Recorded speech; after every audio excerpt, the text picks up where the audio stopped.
La TVT au cœur de l'information.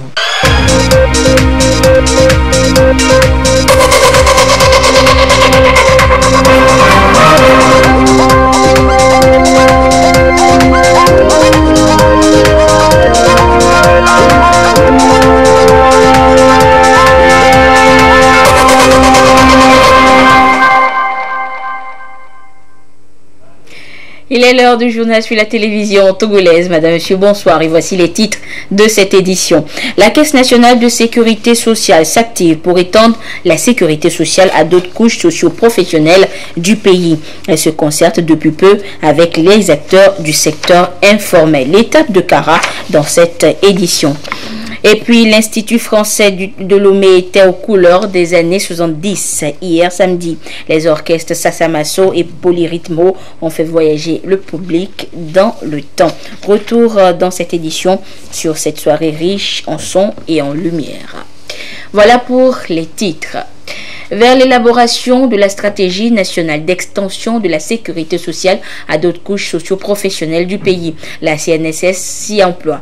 La Caisse nationale de sécurité sociale a entrepris des concertations avec les différents acteurs concernés, notamment ceux du secteur informel. Et une délégation de la Caisse était à Kara à ce sujet. Et depuis Kara, la correspondance de Nestor Mozo.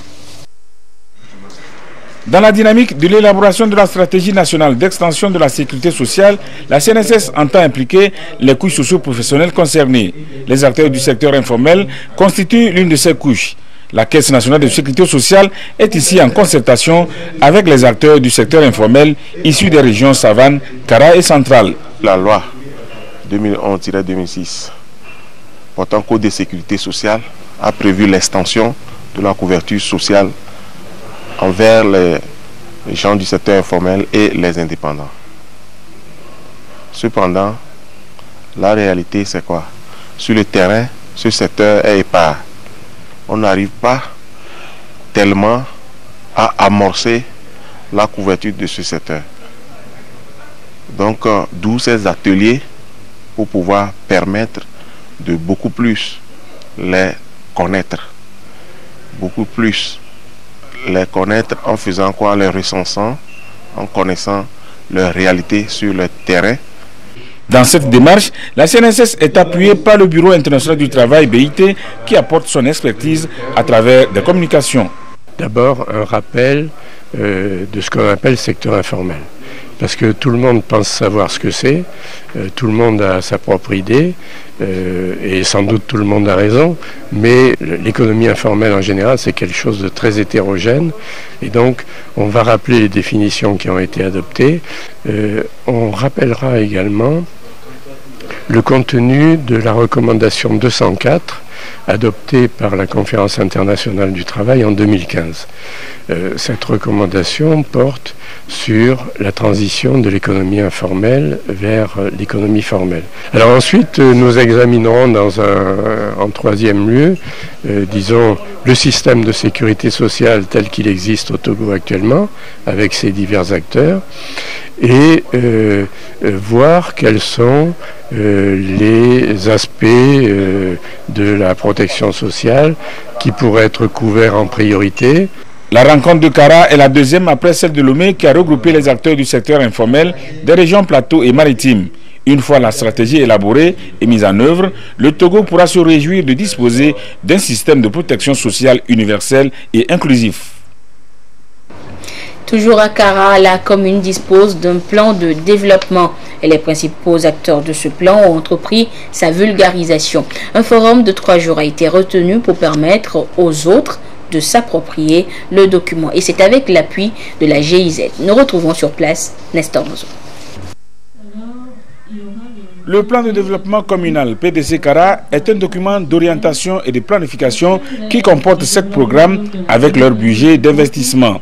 Il va du renforcement institutionnel de la commune et la promotion d'une gouvernance participative à l'aménagement urbain et protection de l'environnement, en passant par le développement des infrastructures de soutien à l'économie locale. Tous les programmes ont été établis pour être exécutés en 5 ans, de 2019 à 2023. Ce forum a été initié pour présenter le plan de développement communal aux différents acteurs de développement en vue de sa vulgarisation. Ce plan de développement de la commune de Kara a pu être monté grâce à l'assistance de la GIZ Protocole. Dans ce document, la priorité est de faire tout pour améliorer les conditions de vie des populations. Cela coûte proche de 6 milliards. Ce n'est pas la mairie de Kara seule. Nous aurons besoin des bailleurs de fonds. Nous aurons besoin des partenaires pour nous accompagner dans ce cadre-là. Ce forum a pour intérêt de sensibiliser les acteurs à la mobilisation des ressources pour la réalisation effective du plan de développement communal de Kara. Un appel a été lancé pour que les contribuables s'acquittent convenablement de leurs taxes et redevances pour contribuer à la mise en œuvre des différents programmes qui comportent le plan. Et un peu plus au sud du pays, le district sanitaire de la préfecture de Zion a tenu cette semaine sa revue annuelle d'activités et de planification d'autres activités pour cette année 2019. Il s'agit pour les acteurs de la santé de ce district de faire une auto-évaluation des actions passées et celles à venir afin de mieux contribuer à une meilleure prise en charge des populations, en particulier celles à faible revenu. Le compte rendu avec Sonia Aminiko. En 2017, la couverture des interventions à haut impact a connu des hauts et des bas dans le district sanitaire de Zion. Elles étaient basses, par exemple, dans les domaines de la santé de reproduction et de la lutte contre le paludisme. L'analyse des activités de l'année 2018 a cependant permis de remarquer qu'il y a eu de l'amélioration à certains endroits. Par contre, d'autres ont régressé ou sont restés stationnaires. C'est ce qui ressort de la revue annuelle du district sanitaire de Zion. Cette rencontre est donc consacrée à l'auto-évaluation et à la planification des actions futures pour une meilleure prise en charge des populations. Cette nouvelle année, donc, la planification sera centrée sur l'amélioration de la qualité des interventions qui sont offertes. Quand nous parlons de qualité, nous voulions dire, 1. Nous allons proposer des projets d'amélioration concrètes sur la santé de la reproduction, 2. La tuberculose, 3. Le VIH-Sida, 4. Le programme élargi de vaccination, 5. La nutrition. Nous pensons que si nous nous concentrons sur ces 5 grands domaines, on peut impacter significativement la santé de la population. Et ce que je pourrais dire, c'est encourager tous les prestataires de soins qui sont dans la salle présentement, venant du district sanitaire de Zion, à se pencher vraiment sur des problèmes réels de santé en matière de santé de reproduction, premièrement, et en matière des autres programmes, le programme de paludisme et des maladies non transmissibles, la tension, le diabète, qui court maintenant dans nos villages. Le préfet de Zion, Etienne Kadevi, a salué la démarche qui, selon lui, rejette parfaitement les politiques et réformes des administrations publiques en cours au Togo. Il a encouragé les participants à élaborer les meilleures stratégies et plans applicables au district en vue du bien-être des populations. Retour d'ascenseur d'Israël à N'Djamena.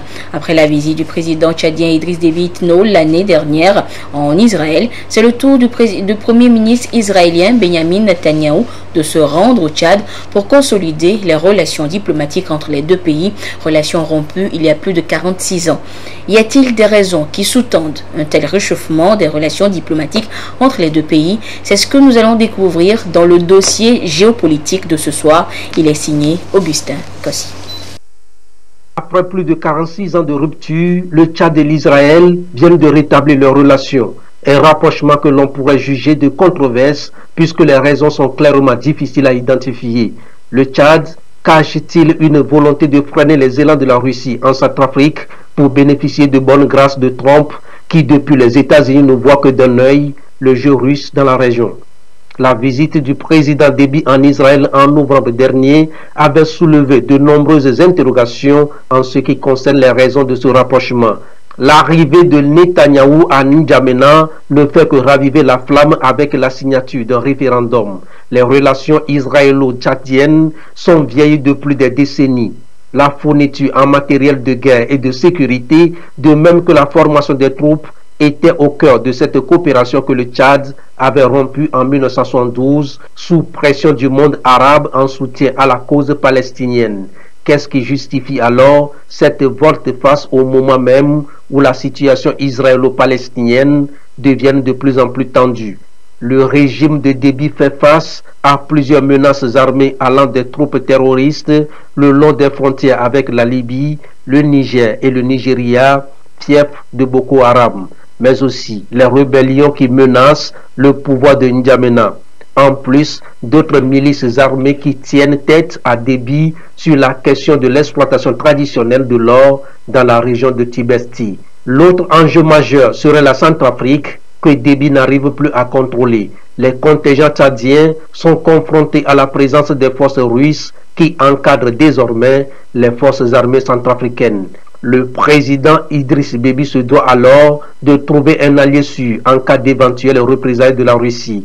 L'Israël apparaît comme un choix justifié en raison de ses expériences dans la lutte contre le terrorisme puisque disposant aussi de matériel militaire adapté au combat en zone désertique. Les relations du Tchad avec les États-Unis étant ternies, ce rapprochement permettrait en outre de redorer son blason auprès des Américains.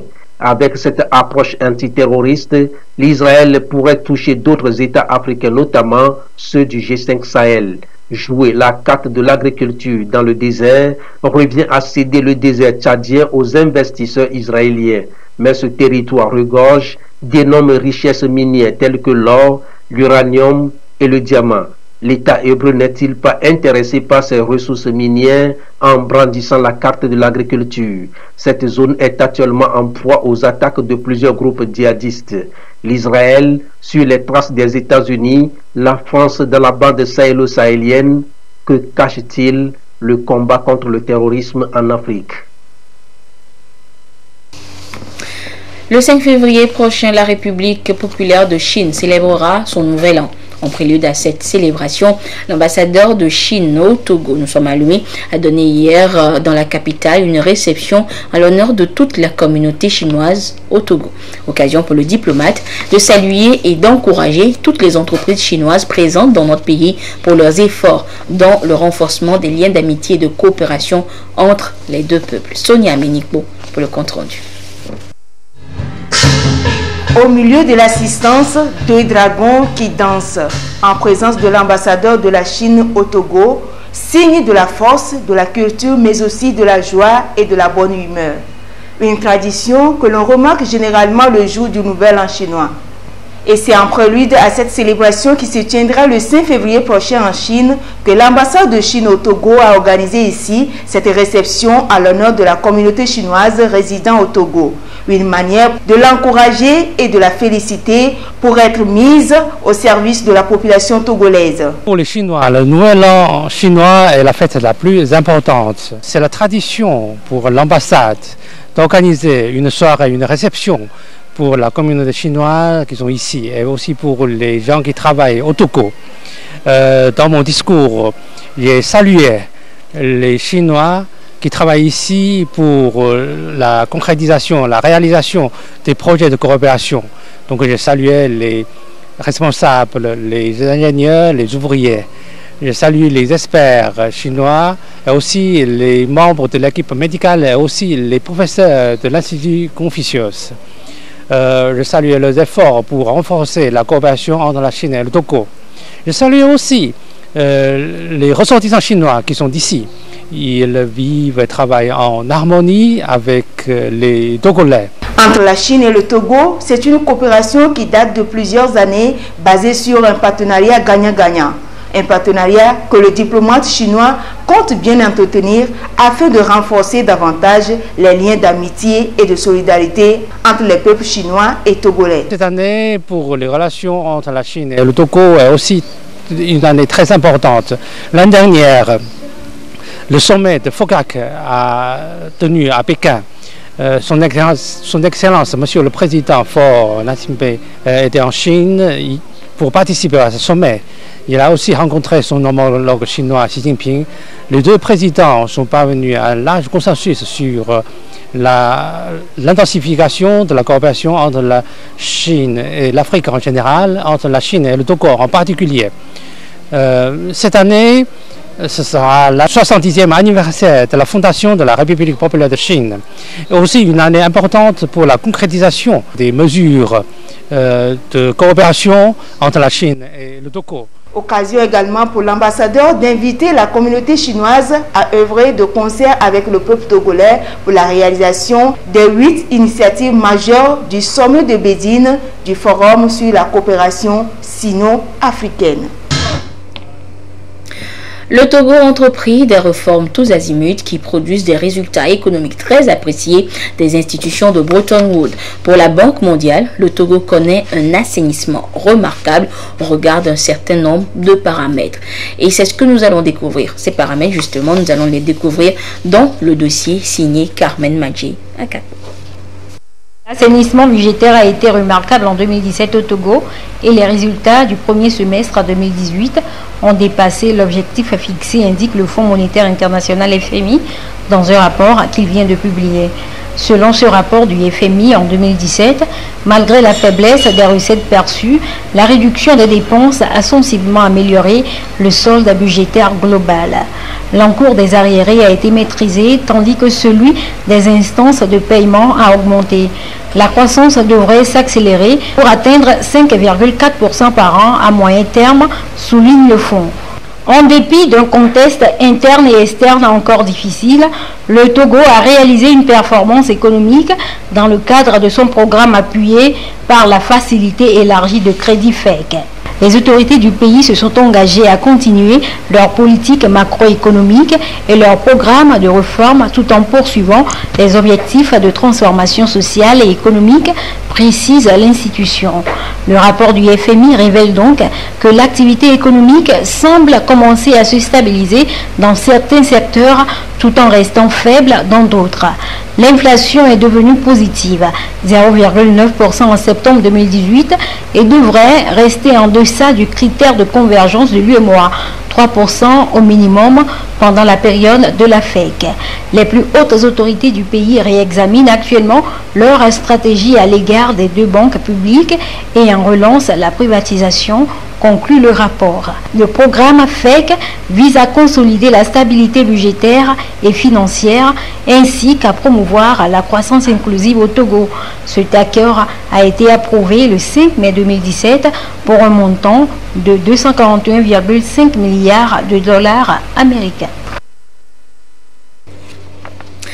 La deuxième édition du Texte Tocoin, c'est le 9 février prochain à Lomé. C'est un concept né aux États-Unis et qui se veut une plateforme de partage et d'expérience, d'échange d'expériences des personnes ayant réussi dans tous les domaines. En prélude à cette rencontre de partage d'idées, une conférence de presse a annoncé les couleurs de cette édition, deuxième édition. Le compte rendu avec Sonia Amenigo. T10, entendez Technology, Entertainment and Design, un concept né aux États-Unis il y a 25 ans et se veut une plateforme de partage et d'échange d'expériences de réussite. Cette conférence qui se tiendra en février prochain va réunir d'éminentes personnalités du domaine de la technologie, de la communication digitale. Ces dernières auront pour rôle d'édifier les participants sur les enjeux de l'heure, tels l'emploi des jeunes, le réchauffement climatique, la conquête de l'espace, l'agriculture du futur, le leadership et bien d'autres sujets. La deuxième édition de cette rencontre d'échange d'idées est donc lancée ici par ses promoteurs. On aura des conférenciers comme M. Gilles Ataï, qui est très connu, qui est togolais. On aura Marion Poiseau, qui est une réalisatrice française, qui a réalisé un documentaire qui a été très célèbre sur le surf en Iran. Nous aurons des intervenants comme Chika Misamou, qui a été enfant soldat et qui a pu aujourd'hui entrer dans l'armée américaine et qui s'est retrouvé jusqu'à être colonel de l'armée américaine. Donc c'est des intervenants presque aussi extraordinaires qu'ordinaires, comme vous et moi, mais qui se sont battus et qui ont accompli de grandes choses dans les différents domaines d'activité. L'intérêt, c'est de susciter la curiosité auprès des personnes qui vont assister. Déjà parce que le monde est en mutation, il faudrait qu'on puisse s'adapter assez rapidement. Et ces conférenciers-là viendront étayer sur des expériences personnelles, professionnelles et sur des idées aussi assez avant-gardistes qui concernent en fait notre temps. La première édition s'est tenue en 2017 et a réuni près de 200 participants et une panoplie de speakers et consultants en système de management des organisations. T10 Togo, c'est le 9 février prochain à la salle de conférence ETI Ecobank à Lomé. Rendez-vous donc le 9 février prochain pour la deuxième édition donc du T10. La coopération interuniversitaire, c'est le thème retenu pour l'échange entre les responsables de l'université d'Abomey-Calavi du Bénin et ceux de l'école supérieure des affaires ESA au Togo. Initiative de l'ESA pour mutualiser leurs efforts au service du transfert de compétences dans différents domaines à travers des partenariats signés entre les deux institutions universitaires. Les précisions avec Gérard Lagoudou. Dans un monde en perpétuelle mutation et caractérisé par une forte concurrence, il devient impérieux de coopérer autour des valeurs liées à la compétence. Ceci à travers des échanges orientés vers la formation qualifiée. C'est l'idée qui sous-tend la présente conférence débat de l'École supérieure des affaires animée autour du thème « La coopération interuniversitaire ». Orateur, le professeur Maxime Dacruz, recteur de l'université d'Abomey-Calavi au Bénin. Dans la plupart des établissements privés, l'un des défis, c'est celui d'un personnel de qualité. Et les universités publiques ont le devoir, et cela a été confirmé par le CAMES, ont le devoir d'accompagner les établissements privés d'enseignement supérieur en mettant à leur disposition les enseignants de qualité, parce qu'il s'agit de la formation de notre jeunesse et que cette jeunesse choisisse les établissements privés ou les établissements publics. Cette jeunesse a le devoir d'être formée parce que ce sont les ressources humaines de qualité qu'il faut pour le développement de nos pays. Donc il est important que nous mutualisions ces ressources-là pour que le plus des uns puissent permettre aux autres de combler un peu les gaps qui existent à leur niveau. Cette rencontre d'échange est l'un des fruits du partenariat signé le 14 juillet 2016 entre l'université d'Abomey-Calavi et l'École supérieure des affaires ESA. Un engagement qui couvre plusieurs domaines au sein des deux institutions universitaires. Aujourd'hui, dans le monde de l'enseignement supérieur, on ne peut plus évoluer en vase clos. Nous avons donc les enseignants de l'université d'Abomey-Calavi qui viennent toutes les semaines dispenser des cours. Nous avons des enseignants de haut niveau qui sont membres de notre conseil scientifique pour la bonne marche pédagogique de l'ESA. Nous avons nos étudiants qui vont dans leur laboratoire en génie civil. Nous accueillons leurs étudiants aussi ici, à Lomé, leurs enseignants à Lomé. Vraiment, c'est un partenariat qui marche très bien et qui doit être cité en exemple de ce que dans l'enseignement supérieur privé, le public et le privé peuvent faire ensemble. Donc nous voulons ensemble explorer ces pistes au bénéfice de nos jeunes frères et sœurs, de nos étudiants, des 27 nationalités qui sont présentes à l'ESA. Pour marquer ce passage de l'orateur Maxime Dacruz à l'École supérieure des affaires au Togo, le livre d'or de l'ESA a été signé, suivi des échanges de cadeaux entre les responsables des deux institutions.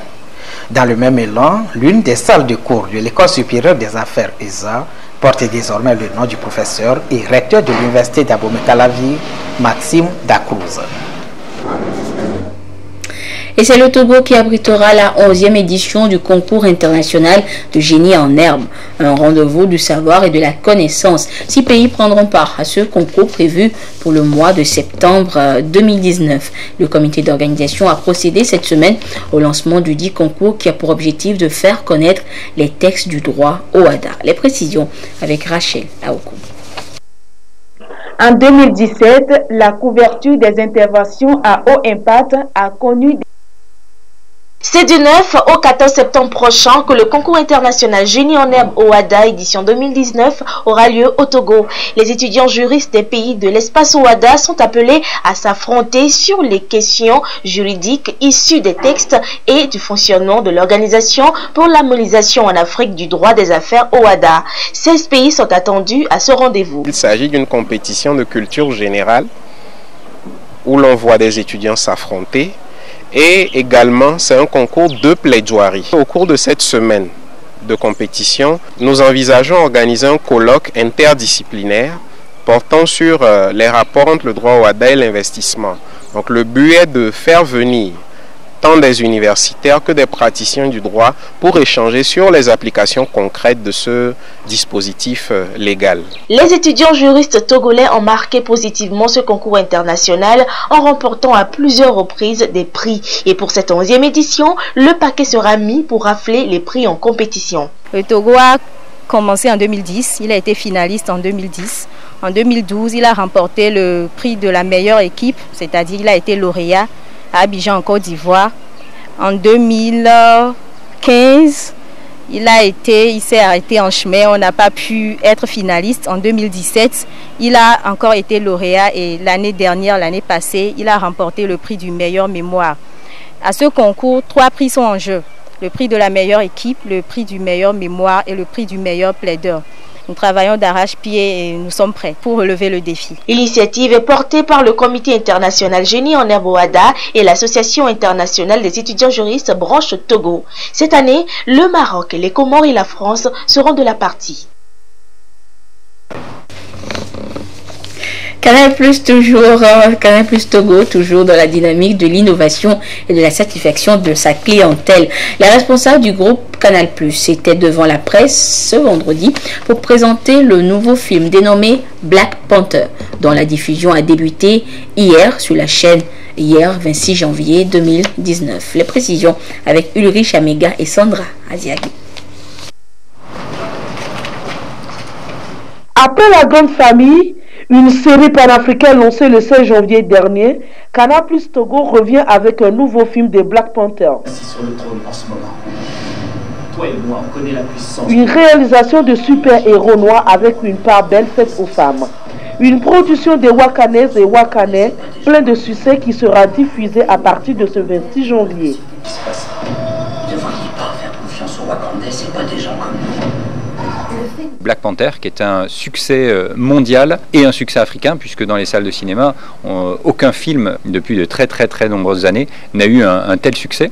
Donc on est très heureux de pouvoir le proposer en exclusivité sur les antennes Canal+. Et évidemment, ensuite, pour pouvoir le voir, on a un mode de diffusion qui a évolué, puisqu'on est passé à la HD maintenant depuis à peu près un an. Mais on a... Par la même occasion, le groupe Canal Plus Togo a présenté de nouvelles innovations dans ses services proposés à la clientèle, outre la bonne nouvelle destinée aux amoureux du 7e art, le cinéma. Depuis là quelques jours, en remémorisant pour tous ceux qui ont le nouveau décodeur et qui ont changé de décodeur, ils ont accès aujourd'hui plus à 23, mais à 27 chaînes HD. Donc sans modification de prix de formule.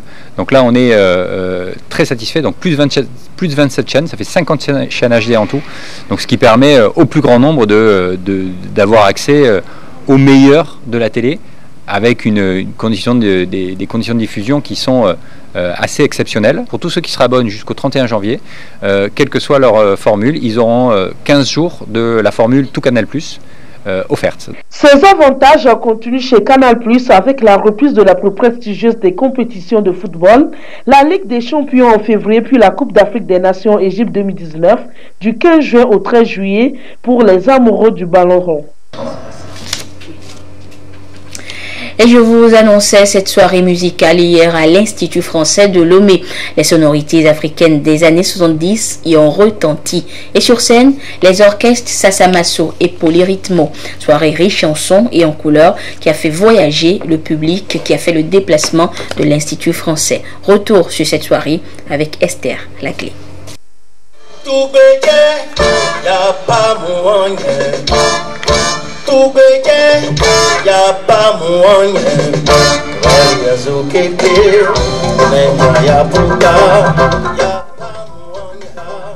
Vibrant hommage aux années 70. Sur scène, des sonorités africaines polyrythmées avec l'orchestre Polyrythmo.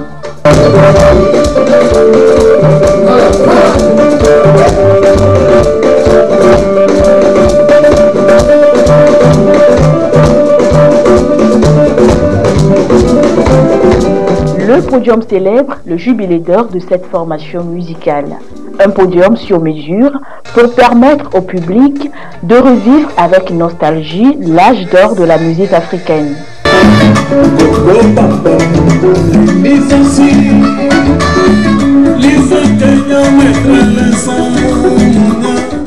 C'est les groupes que j'écoute en famille en faisant la lessive le dimanche matin et j'apprécie beaucoup de les voir sur scène. C'est des anciens mais ils ont vraiment la pêche et c'est très bien. J'ai vu l'orchestre, le tout Polyrythmo de Cotonou qui m'a beaucoup marqué. Quand moi j'étais enfant, quand j'étais élève à Ouida, à l'école publique Miss de Brésil, bon, ils venaient à Gléroué, à Ouida. Donc ils m'ont beaucoup marqué. Quand j'ai entendu le nom de Polyrythmo, vraiment je ne dors plus.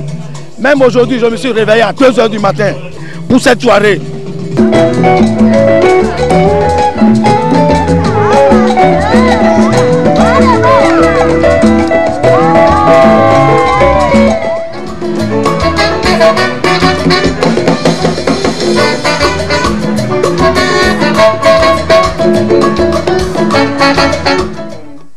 Beaucoup d'artistes ont également fait le déplacement pour prêter main forte au groupe cinquantenaire.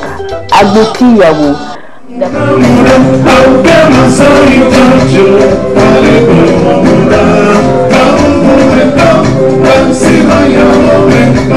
Damaza Maouza.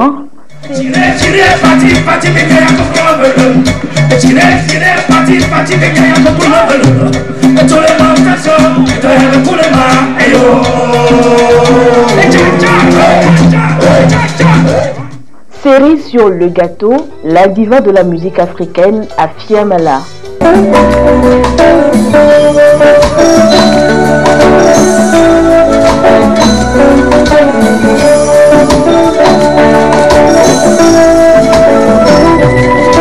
Africa batanti wonti, give you wali batanti wonti.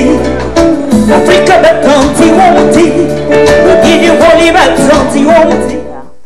Nombreux sont également ces artistes venus apprendre de ces monuments vivants, icônes de la musique africaine.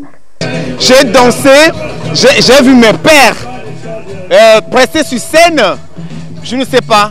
Ce soir, j'ai appris beaucoup de choses.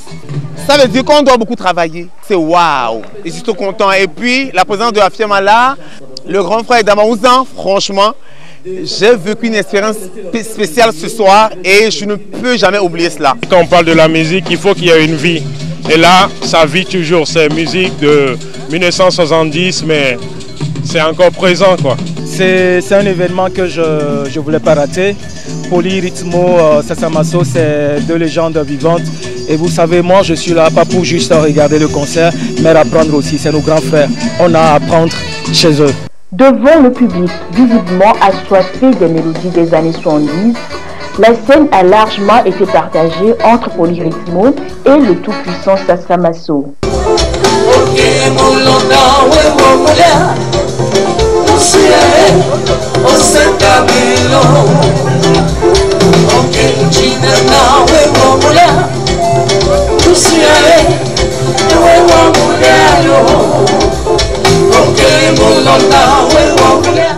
Au moment du passage du groupe du Bénin, c'est-à-dire les Polyrythmo, des chansons qui ont égayé les foyers que nous avons à l'époque animés par les balles à Lomé.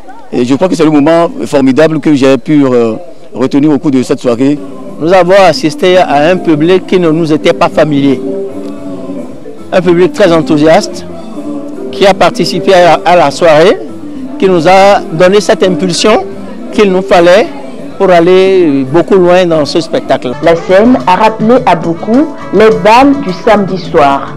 Leur souhait est de revoir sur scène ces incontournables de la musique africaine. S'il y a des organisateurs qui nous invitent, nous sommes tous disposés à venir. L'orchestre Polyrythmo est un groupe originaire de Cotonou au Bénin qui mixte plusieurs mélodies, afrobeat, funk, soukous. Créé en 1968 et très populaire en Afrique francophone. Avec 50 ans de carrière, le groupe a à son actif des dizaines d'albums. Un best-of de 50 titres et un nouvel album sont aussi au programme de ce jubilé d'or.